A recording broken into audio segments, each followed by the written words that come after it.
iTunes, now a full-on social menace. Glenn Beck said all of my podcasts, which went back, I don't even know how many years, 15, 20 years, have been removed from Apple iTunes with no explanation. Very puzzling and troubling. But of course, we know what the explanation is. Glenn, you are espousing the wrong think. There's a right think and a wrong think. Amazon enters the fray. They banned Scott Adams for life ahead of his new book launch. I don't even know if it has anything to do with this particular book. Probably not. Probably has to do with him calling things as he sees them in a way that is sometimes provocative and certainly not politically correct, but he is what he is. He gets a great conversation going sometimes. How about the ABMI, which is out there? That's the I don't know if it's accrediting. What do you call that? American Board of Medicine. At any rate, they're the ones who credential. I guess that's the right word. They credential doctors with board certifications. And of course, they just pulled Paul Merrick and Pierre Corey's credentials because they're wrong, because they are all about there's our doctors prescribing misinformation. What happens when? Look at these nice, shiny people down here. And what's interesting, the client here, Richard Barron, he is being sponsored here to come and talk by Weber Shadwick. Who? Weber Shadwick. Oh, that's right. That's the PR firm for Pfizer. Can't make this stuff up, right? This just came out. So this is pretty crazy, right? Well, that's just sort of on we got to shut everything down, but that's one side of the story. The other side is how they are creating punishments. And so the idea behind Chinese censorship is that they have a line out there, but they won't tell you where the line is because they want you to have to try and guess where the line is. So you take 2 full steps back rather than towing the line. That way you are responsible for your own self-censorship. And as you self-censor more and more and more, it becomes a habit. And that ingrained habit becomes, well, your way of being, so that you don't even know that those tiny usurpations of your internal integrity have happened, right? There's a lot of things I just don't post on YouTube anymore, right? I used to post there a lot. I'm doing it less and less just because it's like, I'm not really good at self-filtering around these things. I like to speak with my mind. If I get something wrong, I get it wrong. If I get it right, I get it right. But this is how we grow and we learn, right? So at any rate, the other side of this particular story then is the punishment side. So check this out. This just came out today. It's the 18th, isn't it? Oh yeah, sorry. Did I say 14th before? Man, I'm stuck. I'm so stuck in earlier this week. Let's call it the 18th today. It's Friday. Yes, it is the 18th. So ex-Proud Boys Chief Tario should get 33 years in prison, the U.S. says. He was convicted in May of a seditious plot tied to Capitol riots. Sentences would be longest yet imposed among January 6 cases. And of course, now we know, after watching Tucker interview the police chief out of D.C., that in fact there were not a few, but possibly hundreds of federal agents in and among the J6 crowd. They were potentially and probably the ones who opened the doors so these people could even get in. I mean, isn't that a legit question? Like, how did those giant magnetically sealed doors get opened from the inside? Who did that? That seems like a answer we should all know, the question we should all know the answer to. Can't be that hard, right? So how did they get open? What if it turned out those were federal agents opening the doors? What if it turned out that they were there encouraging people and did all of that? Well, then that would be not a seditious plot. That would be what we would call entrapment. And what's interesting about this is that this guy actually had connections with the FBI. I'm a little surprised they're trying to throw him under the bus for 33 years, but he must have done something really bad. Let's look into this, see what they say here. Quote from that article in Bloomberg: federal prosecutors are seeking 33-year prison terms for Henry Enrique Tarzio, the former chairman of the far-right Proud Boys. That's how you know they're bad. They're far-right. And another key leader of the group for their roles in a seditious plot that led to the attack on the U.S. Capitol. It's the stiffest sentence sought so far among more than 1,000 criminal cases tied to the attack. The punishment was justified for Tario because of his clear leadership role organizing Proud Boys and others that day. Quote, they unleashed a force on the Capitol that was calculated to exert their political will on elected officials by force and undo the results of a Democratic election, prosecutor said. Those results, by the way, are highly, highly questionable. I don't believe them. A lot of people don't believe them. In fact, if it's a crime to question the results of that Democratic election, then a majority of Republicans and a clear, sizable chunk of Democrats are now criminals. because nobody believes that election. It's a totally unbelievable thing. It just beggars everything. Really? This guy sat around in his basement for a bunch of months and could barely put together a coherent sentence, and then selected the least popular of all possible other presidential contenders to be his vice presidential running mate, a woman who is so stupid she makes my bong-addled conversations in college look like genius moments in time, right? At any rate, that's, you can't, they're saying, oh no, they tried to undo the results of a democratic election. Well, let me ask a question then. If you are positive, if you have data, if you have evidence that an election has been rigged and it's fraudulent, what is your remedy? How do you petition your government for redress? What do you do? Maybe they should not have stormed into the building, but for sure, you know, if they didn't storm in but were let in, that kind of changes the whole tenor of the conversation just a little bit. But more than that, what would you do? What are we supposed to do? Tweet about it angrily for 3 days? Is that the remedy? I mean, I don't understand what we're supposed to do here, because some people had some legitimate concerns. All right. What's that sentence? Terrio never actually set foot on the Capitol that day. In fact, he'd been arrested earlier for burning a Black Lives Matter flag during a protest. Of course, how many people got arrested for burning American flags? I'm not aware of any, actually. In March, and was ordered to leave town. So it wasn't that he didn't even set foot on the Capitol that day. He wasn't even in D.C. that day, right? Wow. He wasn't even there.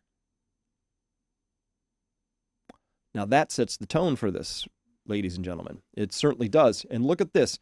They said here, look at this. Look, but they got him dead to rights. Look at that. Look what he wrote. That last line down there, Terrio wrote on social media post at the time. He said, "Proud of my boys and my country." That's the best you got? That's it? That's the statement you're going to throw in there 6 paragraphs down in this whole thing to try and explain why prosecutors are justified in seeking a 33-year sentence? Are you effing nuts? Now, this obviously is ridiculous, right? The whole idea that you would not only get somebody convicted, and they weren't even in town. Like, you would have to have some pretty strong evidence to say that this person was the ringleader of a seditious plot. Of course, we don't have that. We got kangaroo courts, and we live in a banana country at this point in time, but the tenor is set. So this is just up on Bloomberg, no commenting allowed. So this just floats out there. And the idea behind something like this is so that you and I see that and go, I better keep my mouth shut. We're going to take those 2 steps back from the line, because where is the line? Where's the line? This line just got moved. The line now apparently is you don't even have to be near where an alleged crime is being committed in order to be convicted of being a ringleader when you tweet something like, "Proud of my boys and my country." Which part of that is the crime? Being proud of his boys or his country? Which part? Need to know, right? It's pretty bad. It's pretty bad. Okay, now they've criminalized words. Look at this. This is from the Augusta, Georgia. These are the indictments against Trump. Jeffrey Clark, a senior Department of Justice official. He's a senior government official. He is now charged with criminal attempt to commit false statements in writings, they say down there. What did he do? Well, quote, a senior Department of Justice official, Clark, drafted a letter on government letterhead in December of 2020, when he worked there, stating that the DOJ had significant concerns about fraud that may have affected the outcome of the election in Georgia and other states, even though no such concerns existed. Even though no such, well, what do you mean, even though no such concerns existed? They existed for him, and they existed for a lot of people, and they still exist. But what's the crime?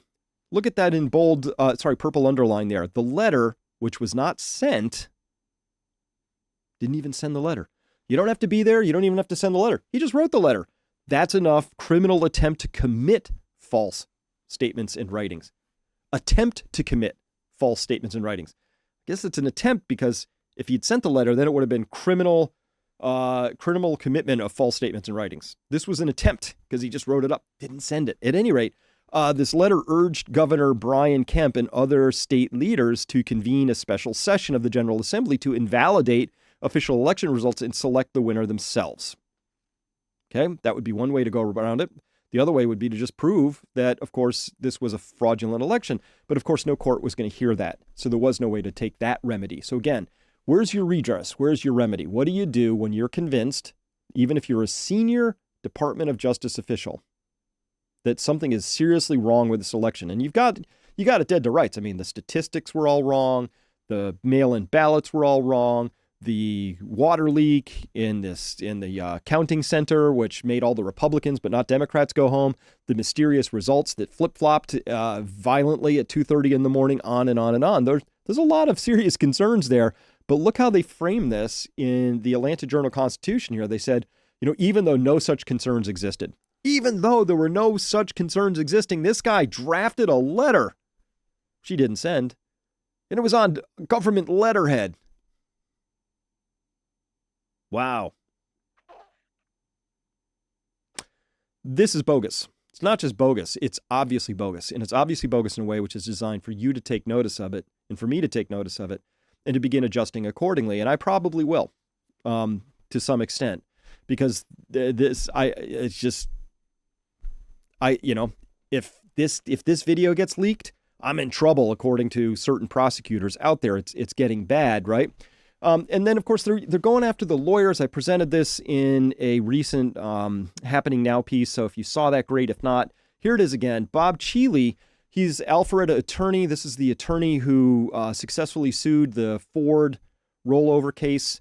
A very successful attorney. And, in this case, Cheeley presented video clips to state legislators showing election workers handling ballots at State Farm Arena, the one with the water leak. He asserted poll workers were double and triple counting votes and compared what he said had happened to the attack on Pearl Harbor in 1941. Where's the crime? Well, look at the charges. Violation of Georgia RICO Act. Conspiracy to commit impersonating a public officer. Conspiracy to commit forgery in the first degree, conspiracy to commit filing false documents, conspiracy to commit false statements in writings, solicitation of violation of oath by a public officer, false statements in writings, perjury. Perjury, I think, has to be when you're sworn under oath. So I'm not totally clear on what all's here, but it's very unthinkable to me that such a senior lawyer would commit so many rookie mistakes like that. It didn't happen, right? And so I'll tell you that a while ago when I was first on the FLCCC board, I was talking with somebody who was, we were thinking about how we could get some legal representation because, we were a little exposed there at that organization. And so I was talking with this gentleman, and if he's listening now, thank you for the story. But he was talking about, he knew personally the lawyer who handled the Karen Silkwood case. And he's like, hey, maybe this guy will take it. He's fearless. He's a little older now, but completely fearless. And so I said, God, isn't he worried? Like a lot of people sort of mysteriously died around that Karen Silkwood case. Isn't he worried? And he said, oh, no. They never go after the lawyers. He said it's like, code amongst the sharks or something like that. He's like, the lawyers are always completely safe. So I was like, oh, that's interesting. And so I that was true then. It's no longer true. Now they're going after the lawyers. This is a big, giant, blazing moment in history here for everybody who's paying attention, particularly in the legal profession. Take note. I don't care if you are a senior Department of Justice official, probably also a lawyer, given that position. They're coming after you. And they're going to charge you with a bunch of bullshit stuff here. And this is the best they got. Proud of my boys in my country. Drafted a letter that didn't get sent. Showed some videos and had some opinions about them. These aren't videos he fraudulently manufactured. These are real videos, like showing to me and everybody who's paying attention completely obviously that something untoward happened there that could easily be construed as casting all of this into doubt, which of course it does. But that's not the point. The point of all of this is to demonstrate their power in this. And we are now so far down this path. I don't know that there's a way out, but we have to try.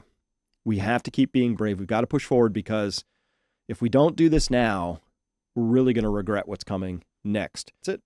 So that's really the story I had for you today. It just sort of fell together. I didn't plan on talking about this today, but it happened. This is often how my recording process goes. I start figuring the story out and it falls into my lap. So that's the one I wanted to tell you about. Thank you very much for listening, and enjoy the rest of your weekend if you're watching this on a Friday. And please, leave your comments down below. Can't wait to hear what you think about all this and what you are doing to fight the ideas and to help good ideas win out in the marketplace of bad ideas. Be good, be well, and remember, didn't have to be this way.